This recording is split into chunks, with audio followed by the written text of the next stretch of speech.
And focus on you. Okay. Hey everybody, it's Melissa and Stephanie, and today we're bringing you guys Q&A Tuesday. We asked on Instagram for your questions and we received over 200. And so we had to narrow those down to 10 because I think answering 200 would just be a very long video. Very long. It would take forever to upload. You're right, it would, especially with our Wi-Fi. So we're going to answer the 10 that we chose. Don't fret if your question didn't make it in this Q&A. We will do another one next month, so let's just jump right into it. So our first question is, what was one of your guys' favorite things to do with your mom? So our mom would always plan a girl trip every single year. We always went on family vacations, but she would always plan a very special girl trip, and I think my favorite girl trip was our trip to San Francisco. It was a week long.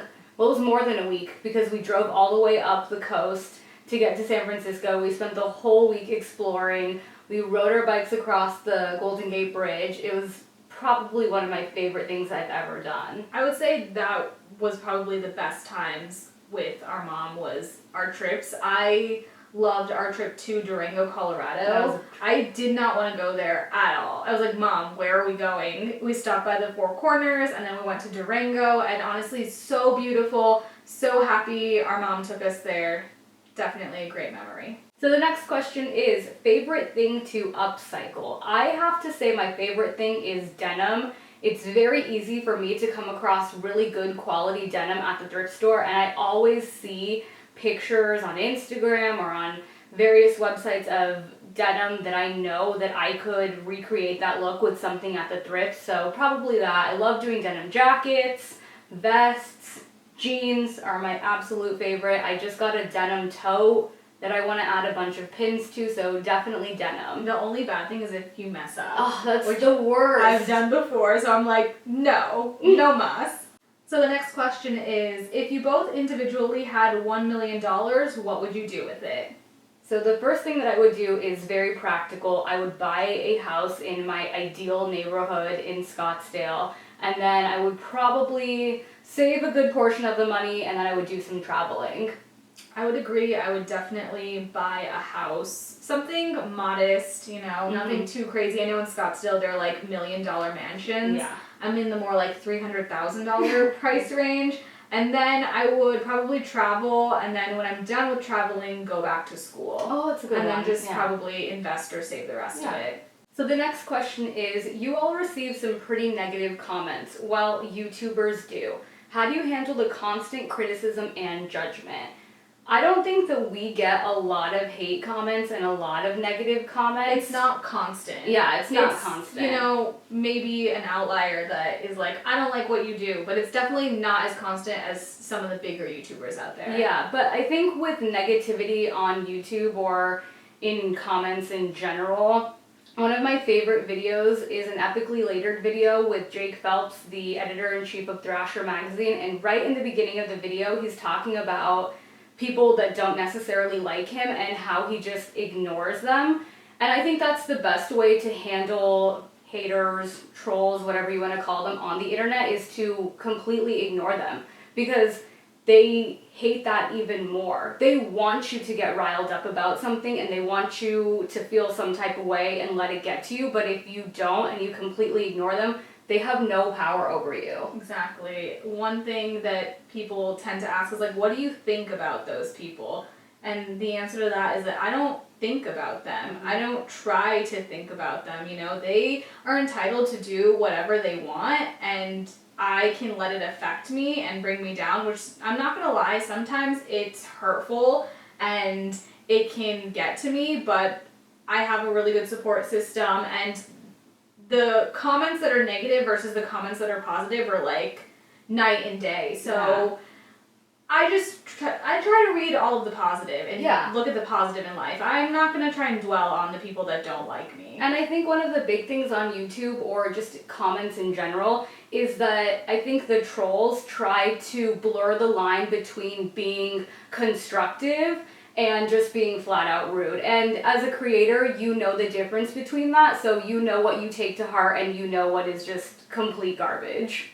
So our next question is, obviously you both have a great group of friends. what are some characteristics you seek in a good friend?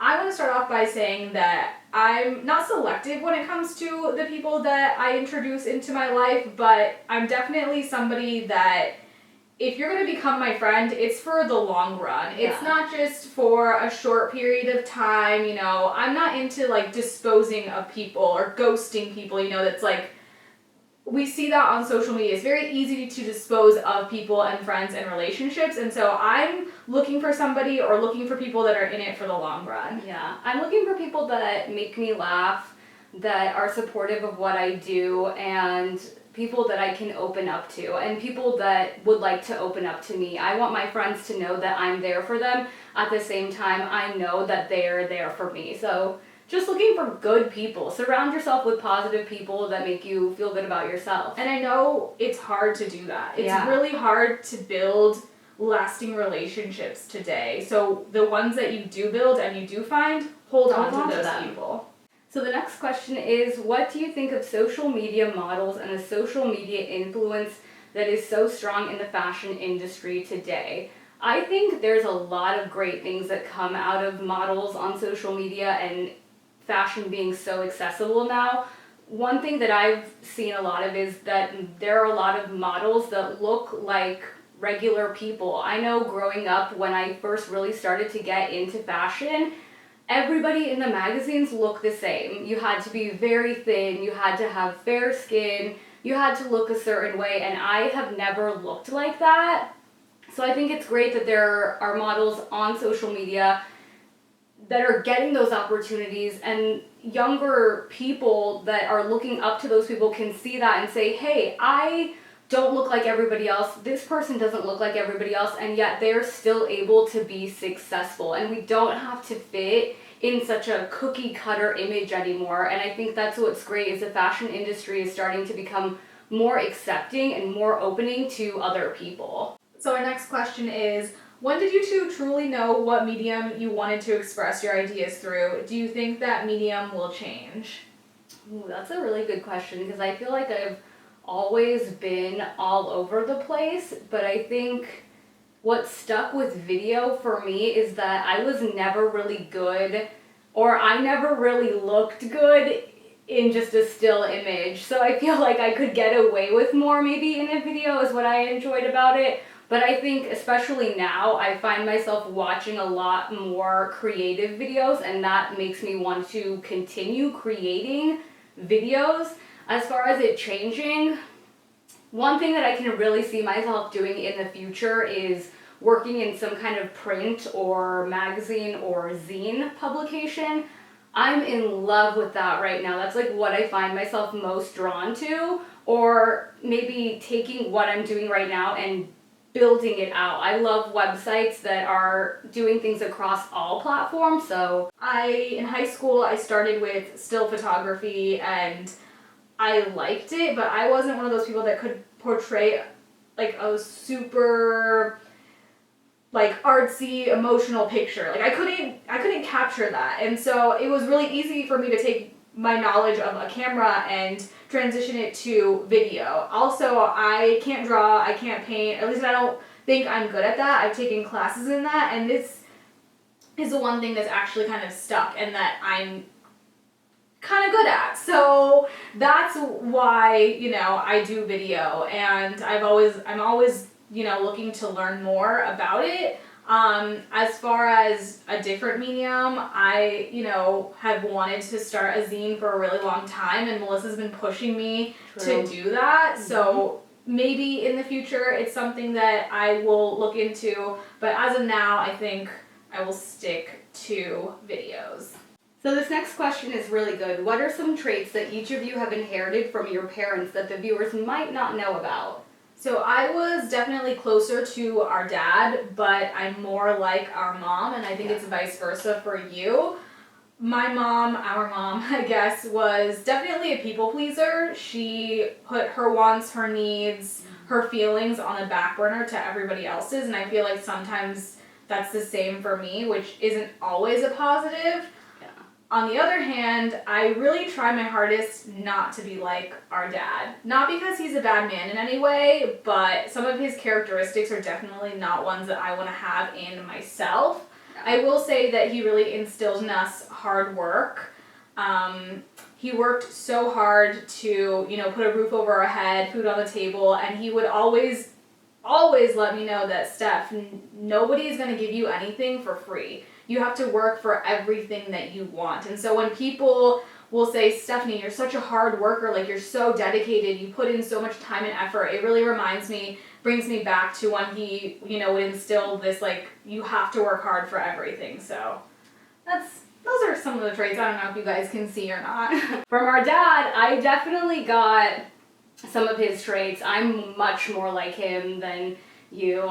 He's one of those people that never showed emotions, so I don't like to show my emotions that much. I get kind of uncomfortable when people get emotional around me. I'm always like, I don't know what to do right now. I'm very sorry, but I'm feeling very uncomfortable. Another thing that I'm definitely somebody that practices tough love. I'm very straightforward. I'm very blunt. I'll tell you right to your face. So we received numerous questions about anxiety, depression, mental illness. And I just want to say thank you guys for feeling comfortable enough to ask me those questions. Yeah. I'm definitely here for you if you ever need any sort of support. This question was for me. Were you ever suggested antidepressants for when you were depressed? And what are your thoughts on medications like that? I've been suggested numerous antidepressants. I can't even tell you or name all of them because I've, seen different doctors, different psychiatrists that prescribe different ones. When I was in inpatient treatment, they prescribed something different. So there's definitely a long list of ones that I was prescribed. I do think that they can work for people. I, at the moment, am not on any sort of antidepressant. I weaned myself off of it because I felt that I was mentally tough enough I'm mentally tough enough to get through this on my own. I have an amazing support system that was there for me, and I'm in no way saying that in the future antidepressants are not an option. And I'm no way saying that you need to be on antidepressants to overcome your depression. I do, there are some people that are really, really deep into a depression that need something to balance out the chemical imbalance that's in their brain. At this point, I can feel when I'm sort of getting in a funk and I do things to get out of that. I'm in no way a medical professional, but these are just, my thoughts and opinions. And like I said, if you ever feel the need to speak to somebody, I am always here.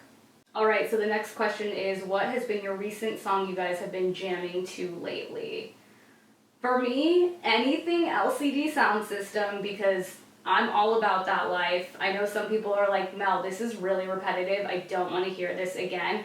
But then my other favorite song of the moment is It Won't Be the Last by Part Friend. It's not like super upbeat, but I love the song and I just listen to it over and over and over again. I have been listening to Beyonce. I'm gonna say that. After her VMA performance, Oh my gosh. seriously, amazing. So, and then after we got the album, because I hadn't listened to the whole album through, and then I did, and I'm on this Beyonce kick. And I'm not like a huge Beyonce fan.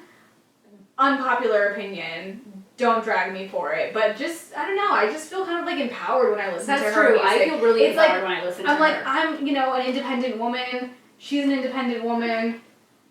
Empowering. So that concludes this edition of Q&A Tuesday. Thank you guys so much for sending in your questions. We hope you guys all enjoyed this video. If you did, make sure and leave a big thumbs up. And we'll see you guys next time. Bye!